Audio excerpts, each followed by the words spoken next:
Sambil tetap bangkit berdiri, kita akan membaca teks khotbah kita hari ini yang diambil dari Yohanes pasal yang kelima, ayat yang ke-17 sampai 30. Ayat-ayat ini adalah ayat-ayat yang sangat padat dan saya harap Anda bisa bersama memperhatikan setiap ayat yang saya akan bacakan.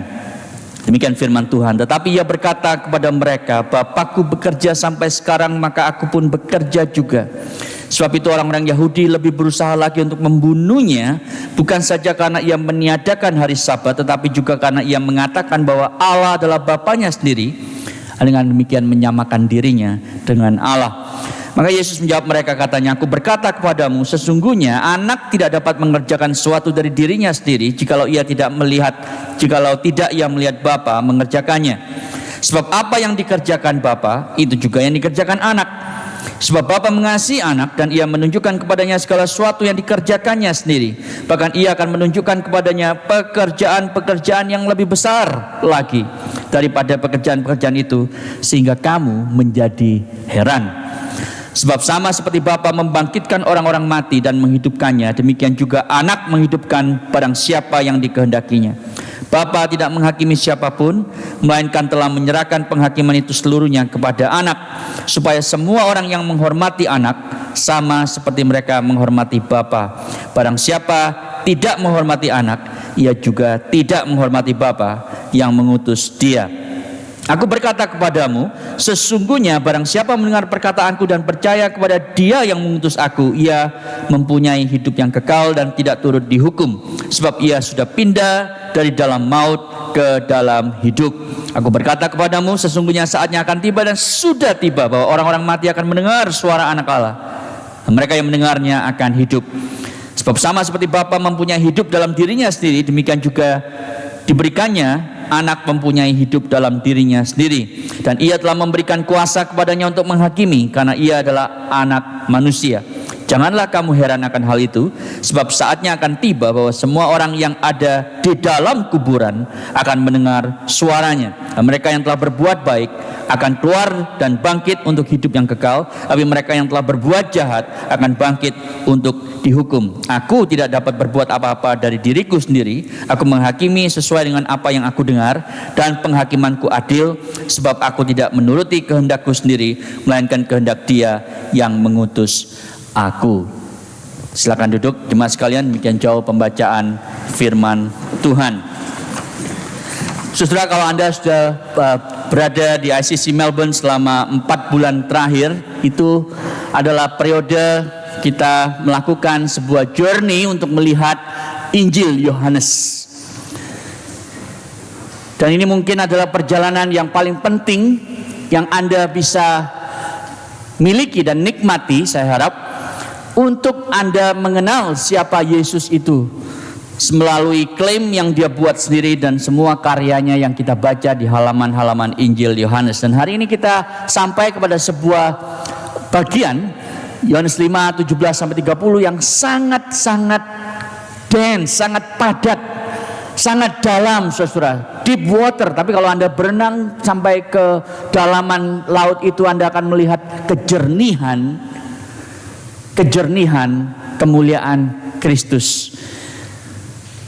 Kalau Anda sudah Kristen dan sudah lama jadi Kristen, saudara, ini adalah ayat-ayat yang menolong kita untuk memahami doktrin Trinitas, doktrin Kristologi.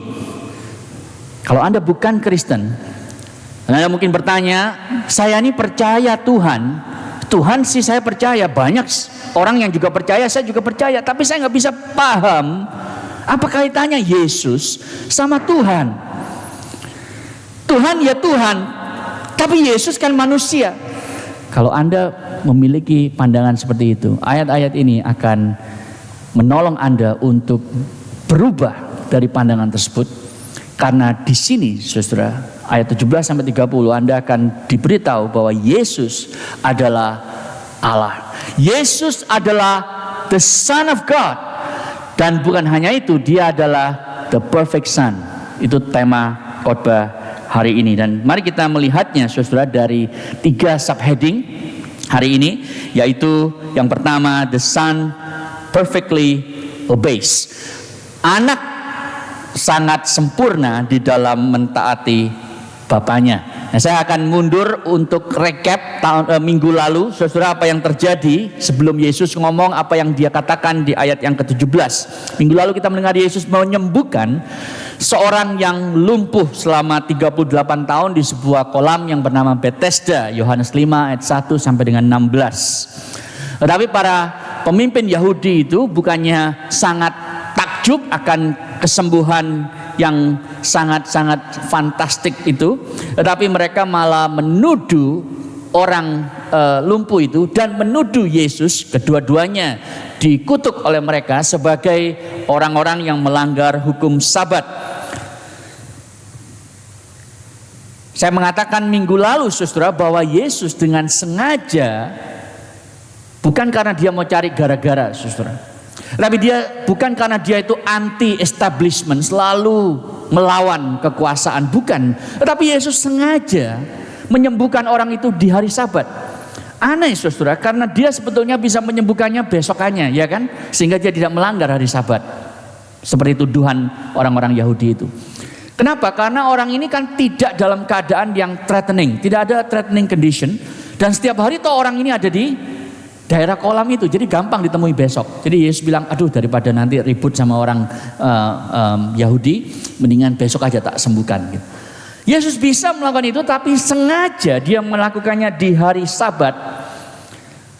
Jadi itu menarik, saudara, bagi kita yang mempelajari bagian ini.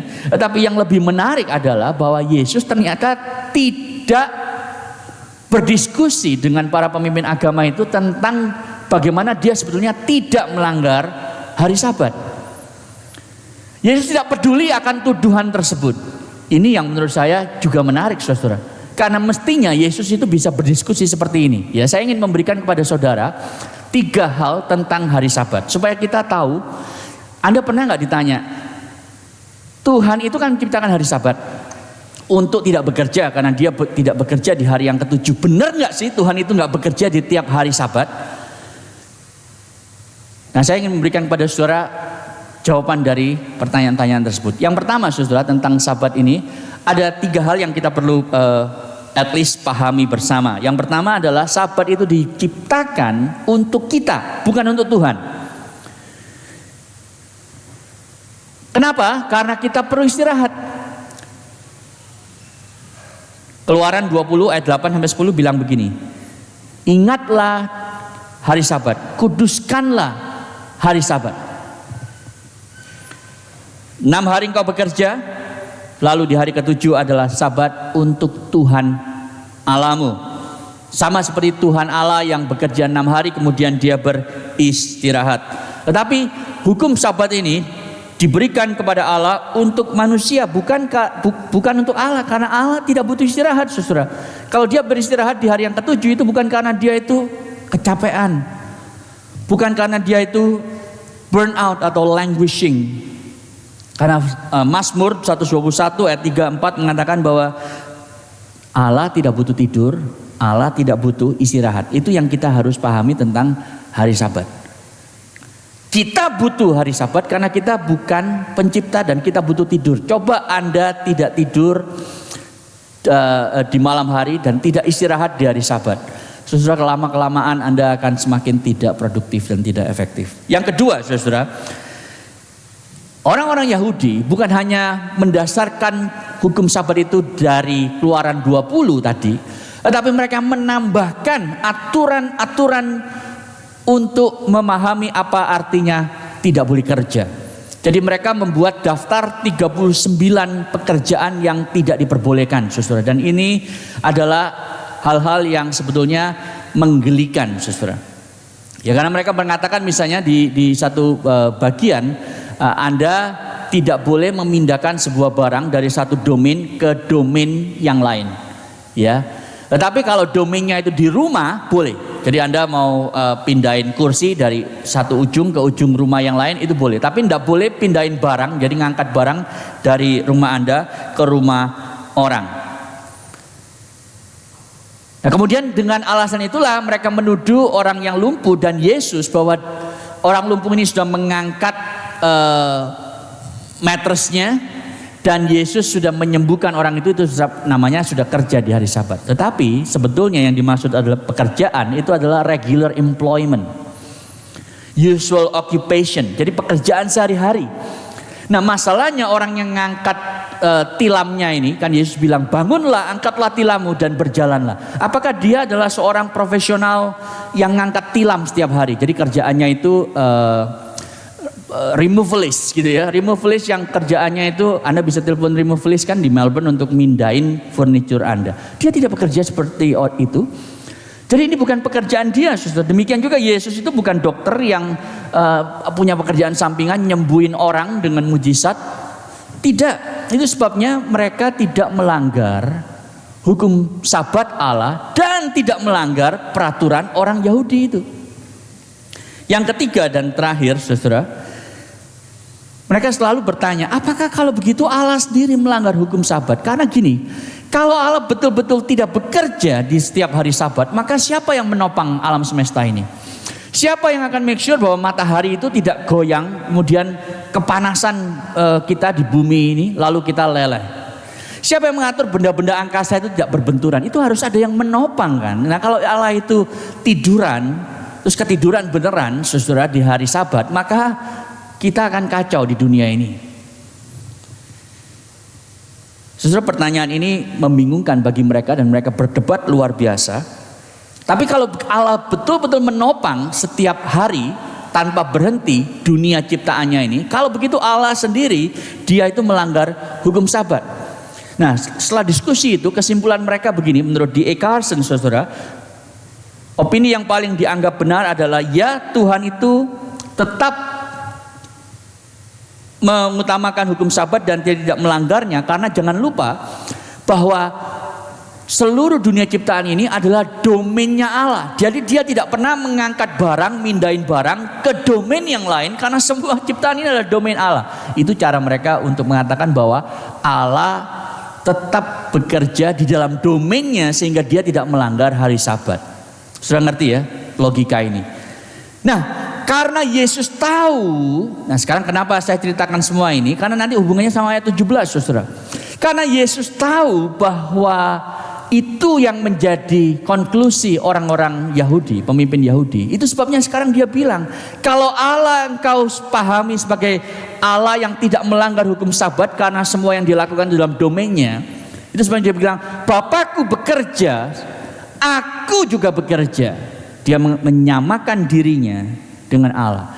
Dia memberikan klaim dan privilege yang hanya untuk Allah, sekarang dia pakai untuk dirinya.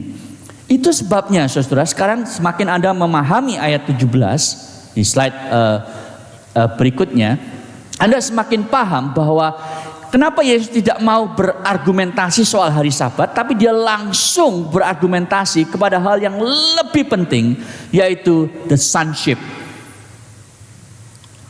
of Christ, yaitu bahwa dia itu mengatakan, aku adalah anak Allah.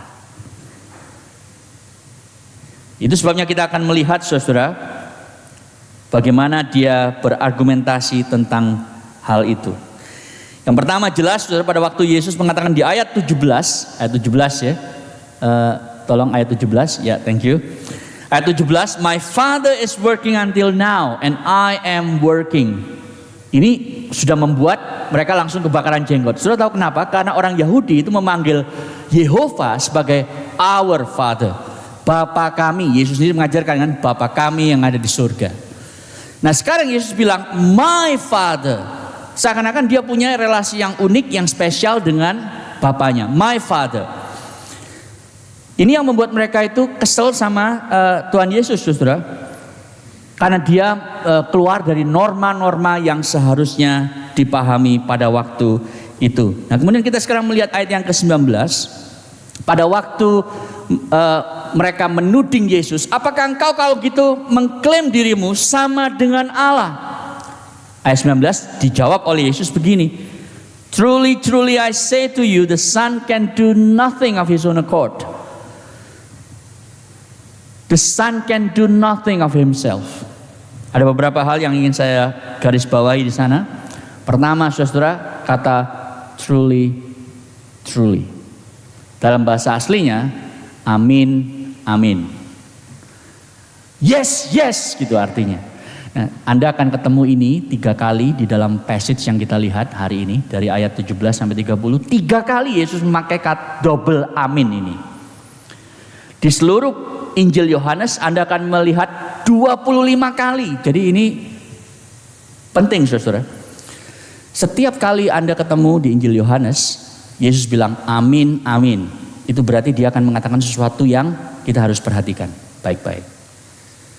Hari ini kita nggak mungkin ngomong ya, ada orang tua sama anaknya, amin, amin. Papa mau ngomong sama kamu, nggak, akan aneh banget. Pak jangan gitu dong ngomongnya, kayak Yesus aja gitu ya. Hanya Yesus yang ngomongnya begitu.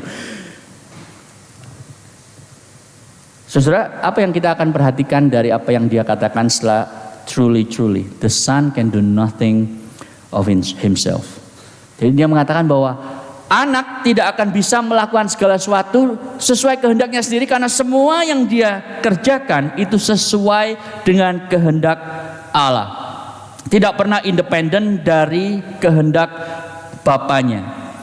Jadi pada waktu Yesus itu mengatakan, aku adalah anak yang punya hubungan spesial dengan Bapa, tetapi aku menundukkan diriku dengan sukarela, tidak pernah keluar dari kehendak Bapanya. Saudara, ini adalah satu statement yang luar biasa untuk menunjukkan ketaatannya yang sempurna. Tidak ada dari kita di ruangan ini yang bisa taat sempurna kepada Tuhan Allah. Tidak ada saudara. Kita boro-boro mau taat sempurna ya. Taat sehari aja nggak bisa. Kenapa saudara? Karena kita tidak bisa mengasihi Tuhan Allah dengan segenap kekuatan kita, dengan segenap akal budi kita, dengan segenap jiwa kita. Nggak mungkin. Itu kan hukum yang terutama ya kan. Nggak ada dari kita yang bisa mengasihi sesama kita seperti diri kita sendiri. Itu hukum yang kedua yang terbesar saudara. Jadi setiap hari kita melanggar 2 hukum itu berkali-kali setiap hari. Saya suka bilang di sini, kalau Anda betul-betul mengasihi sesama Anda seperti dirimu sendiri, maka setiap pulang gereja Anda harus traktir orang gitu ya. Kadang Anda kepengen ditraktir, maka Anda yang harus menraktir orang itu kan. But you don't do it. Itu sebabnya kita itu selalu melanggar hukum Allah sebetulnya setiap hari. Tapi Yesus bisa mengatakan bahwa aku taat 100% kepada Bapakku. Jadi anak Allah di bumi taat 100% kepada Bapa yang di surga. Itu sebabnya hidup dia di dunia ini adalah pernyataan yang sempurna akan Allah Bapa di surga. Waktu Filipus nanya Yesus di Yohanes 14, show us the Father, tunjukkan kepada aku, kepada kami Bapa, itu akan cukup bagiku. Lalu Yesus bilang gini, Filipus, masa kamu gak ngerti, udah begitu lama ikut aku. Dia bilang begini, whomever has seen me has seen the Father. Yang kalau kamu sudah melihat aku, kata Yesus, kau sudah melihat Bapa. Jadi sama saudara. Kalau Anda kepengen beritahu orang, engkau harus mengerti Tuhan itu seperti apa. Lalu orang yang tanya, kayak apa Tuhan itu? Kita kan gak bisa lihat dia. Oh siapa bilang? Kita bisa lihat dia. Lihatlah Yesus. Lihatlah Yesus di dalam halaman keempat kitab Injil, Matius, Markus, Lukas, Yohanes. Apa yang dia katakan, apa yang dia lakukan, itulah Allah. Karena semua yang dikerjakan itu adalah kehendak Allah. Semua yang tidak dia kerjakan itu juga adalah kehendak Allah. Jadi kalau kau ingin tahu karakter Allah, sikap Allah, lihatlah Yesus. Itu yang pertama saudara. Yesus secara sempurna taat kepada Bapaknya. Yang kedua, the Son perfectly gives life, ayat 20. Sebab Bapa mengasihi anak dan ia menunjukkan kepadanya segala sesuatu yang dikerjakannya sendiri. Bahkan ia akan menunjukkan kepadanya pekerjaan-pekerjaan yang lebih besar daripada pekerjaan-pekerjaan itu, sehingga kamu menjadi heran. Saudara, karena kita dari budaya timur, kita sangat ngerti saudara bahwa yang namanya di budaya Asia, budaya timur itu, kalau ada keluarga yang punya family business biasanya diturunkan ke anaknya. Ya kan? Siapa dari Anda yang akan mewarisi tahta kerajaan bisnis dari orang tua Anda? Kadang itu menjadi blessing, kadang itu menjadi beban, ya kan? Saudara, Yesus sepertinya seakan-akan mewarisi semua family business. Allah Bapa begitu mengasihinya sehingga dia memberikan kepada Yesus semua family business itu. Bukan karena Allah Bapa mau retire seperti orang tua kita yang akan retire dari bisnis lalu dikasih ke kita, enggak. Tetapi karena Allah sangat mengasihi dia dan dia menaruh di tangan Yesus semua hal yang begitu esensial tentang siapa yang akan dibangkitkan dan siapa yang akan hidup selamanya.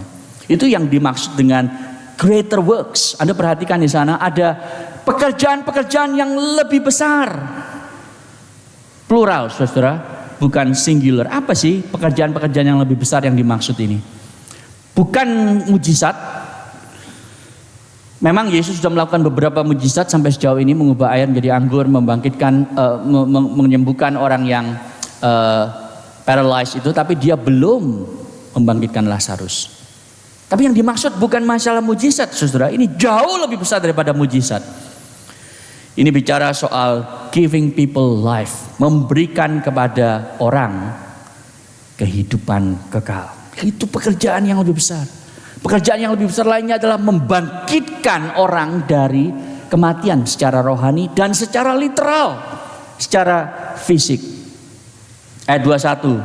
For as the Father raises the dead and gives them life. Itu dua hal, saudara. Ayat 21. Sama seperti Bapa membangkitkan orang-orang mati lalu menghidupkannya, demikian juga Anak menghidupkan barang siapa yang dikehendakinya. Hanya Yesus yang dapat memberikan hidup kepada siapa yang Dia mau berikan. Jadi sama seperti Allah Bapa, Dia itu Maha Tahu, saudara, omniscient. Itu sebabnya Dia bisa tahu apa yang ada di dalam hati kita dan Dia bisa menganugerahkan anugerahnya itu untuk kita hidup selamanya. Saudara, banyak mahasiswa bilang, aku sekarang adalah mahasiswa, gitu ya. Lalu dia bersikap seakan-akan dia maha kuasa. Jadi jangan lupa, saudara, ya, mahasiswa tidak berarti maha kuasa, apalagi maha tahu, gitu. Yesus adalah maha tahu. Sama seperti Bapaknya, itu sebab Dia diberikan kuasa untuk membangkitkan dan memberi hidup. Ayat 25 mengatakan bahwa waktunya akan tiba. Dan bahkan sudah tiba, maksudnya saudara, Dia nanti akan membangkitkan Lazarus. Jadi pada waktu Yesus datang ke dunia, kuasanya untuk membangkitkan orang mati yang akan terjadi nanti itu sudah ditunjukkan waktu Dia membangkitkan Lazarus. Itu akan terjadi nanti. Nanti kita akan lihat di ayat-ayat di bawahnya. Itu sebabnya Yesus bilang sekarang sudah tiba. Jadi kuasanya untuk membangkitkan orang mati sudah ada di tengah-tengah kita. Itu sebabnya kalau Anda mau ngomong kepada orang, Allah itu seperti apa? Allah akan membangkitkan orang mati loh nanti di masa depan. Taunya dari mana? Lihatlah Yesus. Dia sudah membangkitkan Lazarus. Jadi Anda lihat, saudara, membangkitkan orang mati dan menghidupkan itu bareng, saudara. Hari ini banyak orang bisa klaim, saudara, saya adalah dokter yang bisa melakukan genome sequencing, cracking DNA code untuk memberikan hidup yang baru. Saudara, itu omong kosong. Selama dia tidak bisa membangkitkan orang mati, dia tidak bisa memberikan kehidupan. Karena di sini kita tahu, saudara, ayat yang ke berapa tadi? 25 ya, 21. Membangkitkan orang mati dan menghidupkan itu bareng, saudara, tidak bisa dipisahkan. Beberapa hari yang lalu saya menonton Netflix TV show yang baru, saudara, dokumenter tentang apa yang disebut sebagai Blue Zone. Ya, jadi itu adalah orang-orang yang hidup. Ada beberapa tempat rupanya di dunia ini, ya, di mana ada highest concentration orang-orang yang hidup di atas 100 tahun. Ada yang 100 tahun di sini nggak ada ya. Kalau Anda mau ketemu orang-orang yang hidupnya sampai 100 tahun lebih, Anda harus ke Okinawa di Jepang atau ke Sardinia di Italia. Nah, orang yang jurnalis yang mencoba untuk track down orang-orang ini, saudara, di Blue Zone ini, kepingin tahu apa sih yang membuat mereka itu bisa tahan hidup begitu lama. Nah, mereka pikir seperti yang kita biasanya asumsikan bahwa orang-orang yang hidup lebih lama itu karena apa? Karena mereka minum vitamin banyak, suplemennya sangat cukup. Lalu mereka itu punya gym membership, ya olahraganya itu luar biasa, triathlon tiap hari gitu.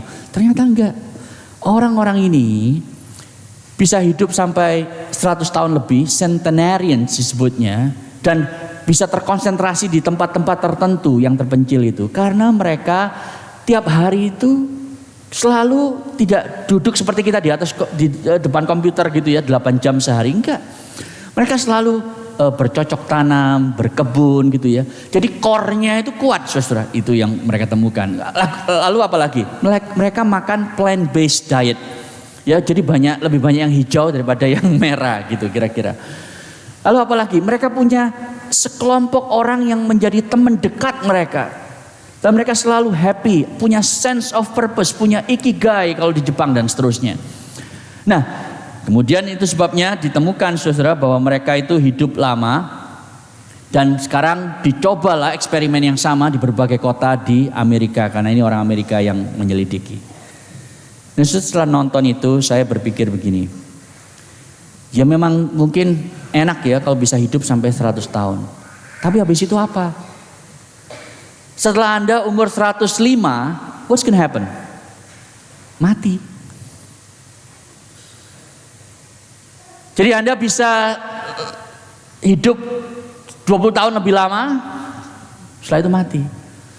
Saudara, tidak ada sains, tidak ada research sehebat apapun yang bisa mengalahkan apa yang Alkitab pernah nyatakan. Metusala, Anda tahu Metusala di perjanjian lama di kitab Kejadian, umurnya itu 969 tahun. Ini 100 tahun udah luar biasa, achievement yang hebat saudara. 969 tahun, jauh 9 kali lipat saudara. Tapi Anda tahu Metusala setelah hidup begitu lama, toh akhirnya mati saudara dia. Tidak ada orang yang bisa memberikan kehidupan yang kekal. Apalagi membangkitkan orang yang sudah mati. Kalau ada Netflix documentary How to Raise People Who are 100 years and died. Nah itu baru keren saudara. Tidak ada. Tapi di Alkitab kita tahu Yesus diberikan otoritas untuk membangkitkan orang mati dan memberikan pada mereka hidup yang kekal. That's something, isn't it? Jadi bukan longevity di dunia ini saja, tapi eternal longevity. Kalau Anda mendengarkan suara Kristus itu, karena hanya Dia yang bisa memberikannya. Poin yang ketiga, saudara. The Son perfectly judges. Jadi bukan hanya Kristus itu sempurna, taat. Bukan hanya Dia sempurna memberi hidup, tapi Dia juga sempurna menghakimi. Ayat yang ke-22, ya 22. Bunyinya dalam bahasa Indonesia begini. Bapa tidak menghakimi siapapun, melainkan telah menyerahkan penghakiman itu seluruhnya kepada anak, supaya semua orang menghormati anak sama seperti mereka menghormati Bapa. Mari kita lihat beberapa hal dari ayat ini, saudara. Ayat yang sangat padat. Dan sebenarnya saya agak menyesal saudara, karena saya assign sekitar 17 ayat ini untuk saya khotbahkan hari ini. Mestinya terlalu panjang, terlalu banyak. Mestinya satu ayat aja cukup untuk satu kali khotbah gitu ya. Karena setelah persiapan 15 jam ternyata terlalu banyak yang saya buang akhirnya. Maksudnya diedit, tidak dikhotbahkan, karena nanti khotbahnya terlalu panjang gitu. Karena terlalu banyak, terlalu dalam, terlalu concentrated untuk kita pahami dalam waktu yang singkat. Tapi mari kita coba perhatikan dalam beberapa waktu yang tersisa, apa yang dimaksud dari ayat 22 ini secara khusus. Yang pertama saudara, dikatakan for the Father judges no one. Apa artinya? Bukan dalam artian Allah Bapa itu udah kecapean menghakimi, udahlah sekarang tak serahkan, tak delegasikan kepada Yesus. Tidak. Tetapi Dia mengasihi Yesus dan Dia menyerahkan tugas menghakimi dunia itu kepada anak Allah. Itu sebabnya Yesuslah yang menghakimi dunia, menghakimi Anda dan saya, bukan Allah Bapa. Tetapi yang menarik saudara, di ayat 30 kalau Anda membaca dan Anda ingat tadi, Yesus bilang begini, aku tidak dapat berbuat apa-apa dari diriku sendiri, aku menghakimi sesuai dengan apa yang aku dengar. Dan penghakimanku adil sebab aku tidak menuruti kehendakku sendiri, melainkan kehendak Dia yang mengutus aku. Jadi ini menarik sekali. Allah Bapa memberi tugas kepada Yesus, menyerahkannya untuk menghakimi dunia. Lalu Yesus bilang, tapi aku tidak menghakimi sesuai kehendakku, aku menghakimi sesuai dengan apa yang aku dengar dari Allah Bapakku. Anda lihat, keduanya tidak bisa dipisahkan. Tapi keduanya berbeda. Itu sebab doktrin Trinitas menjadi jelas di sini. Ada Allah Bapa, pribadi pertama dari Allah Tritunggal, ada Allah Anak. Jelas beda. Itu sebabnya tadi Yesus bilang, my Father and I, my Father is working, I am working. Dua pribadi yang berbeda. Tetapi dua pribadi ini saudara, dua-duanya adalah Allah dan mereka saling bekerja secara harmonis.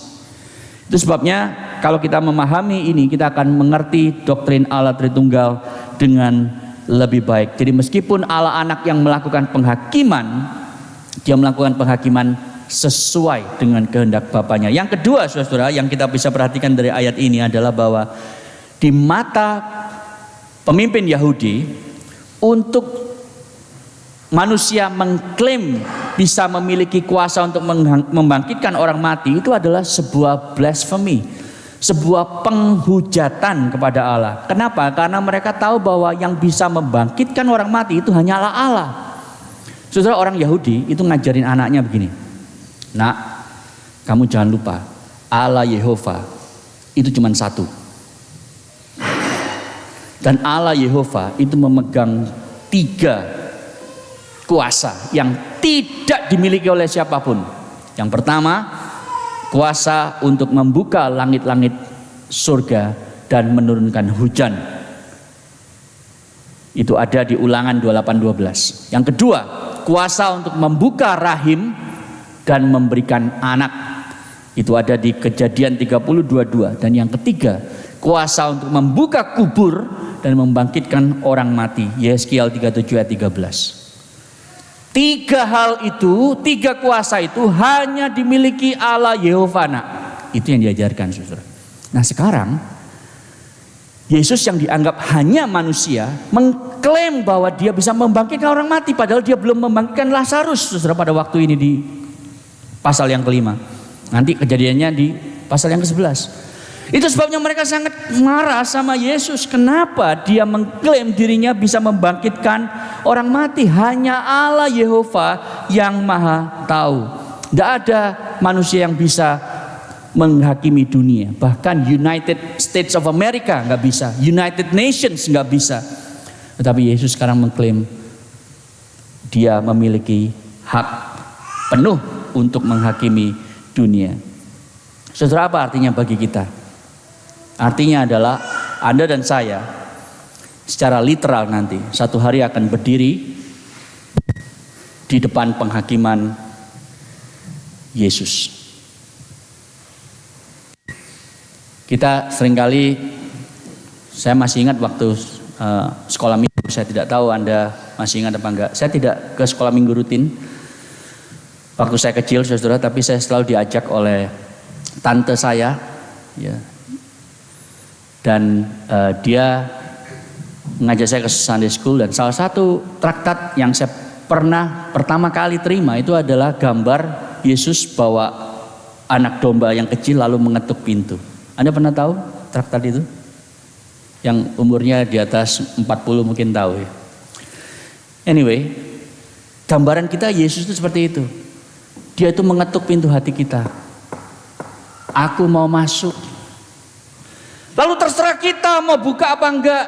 Lalu kita pikir kasihan loh, Yesus udah lama ngetuk gak ada yang bukain. Ayo dong bukain pintu bagi Yesus supaya Dia bisa masuk hatimu.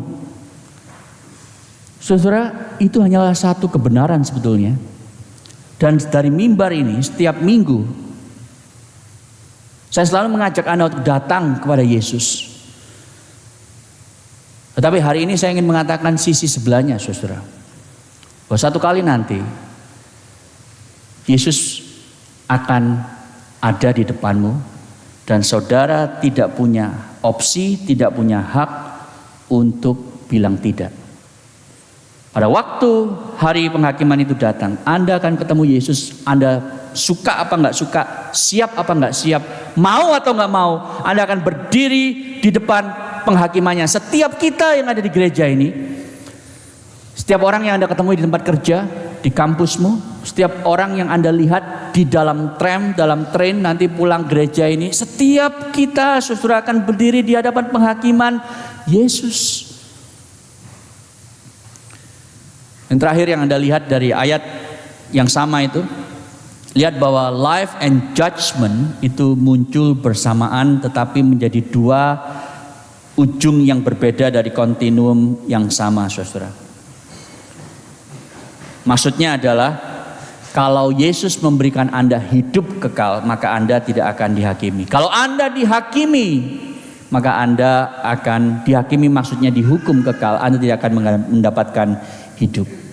Dan kontras ini diulang oleh Yesus karena ini begitu penting, saudara.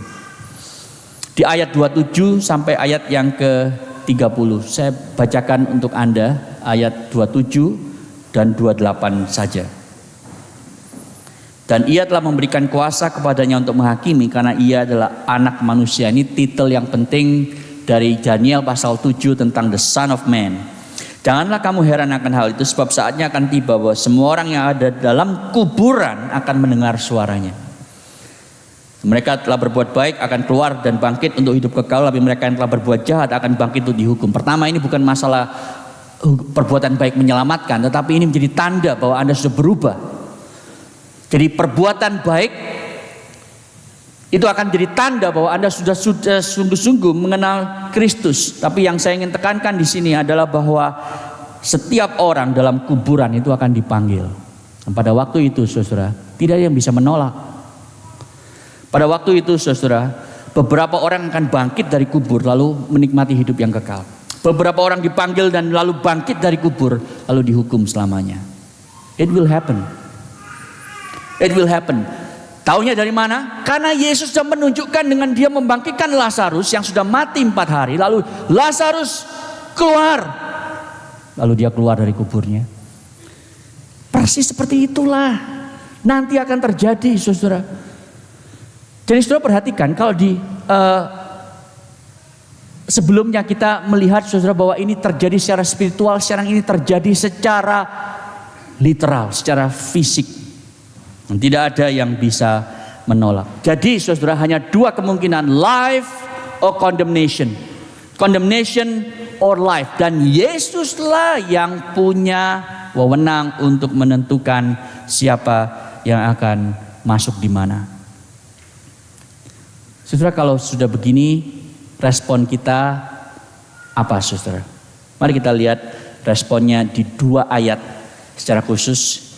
Yang pertama, ayat 24, katakan di ayat yang ke-24, aku berkata kepadamu, truly, truly, amin, amin. Ini adalah ayat hafalan, ya. Waktu saya dulu di Navigators, saya ikut Navigators sekitar 3,5 tahun. Ini salah satu ayat hafalan yang saya harus hafalkan. Sesungguhnya barang siapa mendengar perkataanku dan percaya kepada dia yang mengutus aku, ia mempunyai hidup yang kekal dan tidak turut dihukum, sebab ia sudah pindah dari dalam maut ke dalam hidup. Kalau Anda tidak pernah menghafalkan atau membaca apalagi ayat ini, bacalah ini berulang-ulang sampai itu merembes masuk ke sel-sel sumsum dan tulangmu. Karena ini adalah outcome dari Injil Kristus. Konsekuensi dari mengenal Injil. Injil itu apa sih? The eternal word of God. Yesus Kristus itu datang ke dunia untuk mati bagi dosa kita sehingga kita memiliki hidup kekal. Dan berubah, berpindah dari maut menuju kepada hidup. Jadi respon kita apa? Menurut ayat itu ada dua hal, saudara. Mendengar perkataan Yesus, percaya kepada Allah yang mengutus dia. Mendengar dan percaya. Mendengar perkataan Yesus, percaya kepada Allah Bapa yang mengutus dia. Saudara, kalau bandingkan ini dengan Yohanes 3:16, ya, Anda akan ketemu bahwa Yesus adalah Allah. Berulang kali di Injil Yohanes, Yesus mengatakan, aku adalah Allah. Karena di Yohanes 3:16 begini. Masih ingat ya? Apa sih Yohanes 3:16? Allah begitu mengasihi dunia ini sehingga Ia mengaruniakan anaknya tunggal, setiap orang yang percaya kepada siapa? Kepada Yesus akan beroleh hidup kekal dan tidak binasa. Jadi percaya kepada Yesus, Yohanes 3:16. Tapi di Yohanes 5 ayat 24, percaya kepada Allah yang mengutus dia. Jadi percaya kepada Yesus dan percaya kepada Allah itu sama. Kenapa? Karena keduanya selalu berjalan bersamaan secara harmonis, tidak pernah berbeda, saudara-saudara. Jadi kalau Anda percaya kepada Allah, Anda akan percaya kepada Yesus. Kalau Anda percaya kepada Yesus, Anda akan percaya kepada Allah Bapa. Yesus adalah Allah. Ini sangat-sangat, Anda mungkin bilang, ya ini mah semua orang juga tahu. Saudara, kalau Anda dipengaruhi oleh teolog liberal itu, Anda tidak akan percaya itu. Karena mereka selalu mengatakan Yesus bukan Allah, dia hanyalah manusia yang memiliki keilahian. Dia adalah ciptaan yang dipercaya untuk menjadi teladan moral. Teolog-teolog liberal itu tidak memahami Yohanes pasal yang kelima ayat 24 ini, saudara. Dan mari kita perhatikan lagi yang menarik di sana. Di sana dikatakan apa? Kalau Anda baca ya, barang siapa mendengar perkataanku dan percaya kepadanya yang mengutus aku, ia mempunyai hidup yang kekal. Tidak berkata begini, ia akan mempunyai. Berarti pertanyaan saya gini, kapan Anda punya hidup yang kekal? Pada waktu sekarang Anda percaya kepada pada Allah dan mendengar perkataan Yesus. Jadi hidup kekalnya kapan? Bukan nanti di dunia akan datang. Hidup kekalnya Anda miliki sekarang. Sekarang juga hidup Anda tiba-tiba memiliki trajektori yang berbeda. Karena sekarang hidup saya tidak akan cuma sampai 80 tahun. Tidak akan hanya 100 tahun bahkan seperti centenarians di Okinawa itu. Tapi hidup saya adalah hidup yang 100 juta tahun. Ini yang sekarang saya hidupi. Saudara, harap itu membuat Anda memiliki satu hal yang sekarang menjadi beda. Kalau gitu, aduh saya kok pusing banget soal hal-hal yang sangat-sangat gak penting dalam hidupku. Sangat-sangat remeh. Ya nanti mau makan apa, bikin tahu apa tempe malam ini, lalu bertengkar gitu ya. Hal-hal yang kecil, padahal kita lagi ngomong soal hidup kekal. Berpindah dari maut menuju kepada hidup. Dan sekarang kita hanya berpusing ria soal ambisi-ambisi yang sangat remeh dan sangat menggelikan dalam hidup kita. How could you? Respon yang kedua kita lihat dari ayat yang ke-28. Saudara, bedanya ayat 24 dan 28. Ini slide saya yang terakhir. Kalau tadi Yohanes itu bilang soal kebangkitan spiritual, sekarang dia bicara soal kebangkitan yang literal. Anda lihat di sana. Saatnya akan tiba semua orang yang ada di dalam kuburan, ini literal saudara. Ya Anda bisa ke kuburan manapun, lalu Anda bayangkan di depan batu nisan itu, satu hari nanti engkau akan bangkit. Dan akan mendengar, sudah lihat ini future, bukan sekarang, akan mendengar suaranya. Kalau tadi itu sekarang, kebangkitan spiritual terjadi kapan? Hari ini. Tapi kebangkitan literal akan terjadi kapan? Nanti di masa yang akan datang. Bedanya lagi apa saudara? Bedanya adalah kalau yang dulu di ayat yang ke-24 kebangkitan spiritual itu, saudara Anda mungkin merasa saya bisa menolak. Saya nggak mau datang ke gereja dan mendengar khotbah untuk percaya Yesus. Ya kan banyak orang seperti itu hari ini. Mereka lebih mending nonton footy daripada datang ke gereja atau santai di rumah. Mereka bisa tidak menggubris saudara apa yang Alkitab katakan tentang Yesus satu-satunya jalan kebenaran dan hidup. They don't care. Dan mereka tidak mau mendengar suara Yesus. Tapi saudara di hari ini nanti, hari penghakiman, tidak ada orang yang bisa mengatakan, saya nggak mau datang, saya nggak mau dengar. Karena engkau akan keluar dari kubur dan berhadapan dengan penghakimannya. Dan di hari itu Anda akan mendengar nama setiap orang dipanggil. Semua 7 miliar orang di dunia ini, 7 miliar lebih, satu demi satu akan dipanggil. Lama dong ya, mungkin lama saudara. Anda akan mendengar Hitler keluar dari kubur, lalu dihukum. Soeharto keluar dari kubur, lalu dihukum. Dan setiap maling jemuran, maling pajak, semua maling-maling yang kecil itu akan dipanggil keluar dari kubur, lalu dihukum. Dan sebagian orang akan dipanggil, semoga Anda termasuk dari antara mereka, lalu nama Anda dipanggil, dan kemudian mendapat hidup kekal. Saudara, pada hari itu Anda tidak akan khawatir, saya dipanggil dihukum apa dapat hidup kekal. Anda tidak akan goyang karena sangat gemetaran. Enggak, saudara. Anda punya keyakinan. Kenapa? Karena apa yang Anda tidak mungkin bisa miliki, hidup kekal itu sudah diberikan oleh Yesus pada waktu dia mati di atas kayu salib. Sehingga pada waktu Anda dipanggil, Anda akan datang menghampiri tahta penghakiman itu dengan sebuah keyakinan, dengan sebuah keberanian bahwa karena darah Yesus engkau telah ditutupi, engkau telah mendapatkan hidup kekal itu. Kenapa? Karena engkau percaya kepada Yesus. Barang siapa yang mendengar suaranya, yang percaya kepada Dia yang mengutus aku, dia sudah beroleh hidup kekal sekarang di dunia ini dan di dunia yang akan datang. Saudara, kalau Anda belum pernah berespon kepada Yesus, ini masalah yang serius, saudara. Kita tidak tahu hidup Anda berapa panjang. Mungkin 50 tahun lagi, mungkin nanti sore selesai. Kalau Anda merasa hidup Anda itu karena masih muda ya, wah itu panjang lah, masih nanti aja saya percaya Yesus, saya sungguh-sungguh datang kepadanya. Silakan Anda mengunjungi kuburan. Saudara, di kelas leadership saya di minggu yang ketiga, kita selalu ngomong soal arti hidup. Satu kali waktu kami mengajarkan kelas itu, rekan saya dan saya, kita melakukan sesuatu yang gila, saudara, dan gak boleh diulang menurut dekan saya. Saya ajak mereka ke kuburan untuk mereka menulis refleksi tentang apa yang mereka akan lakukan.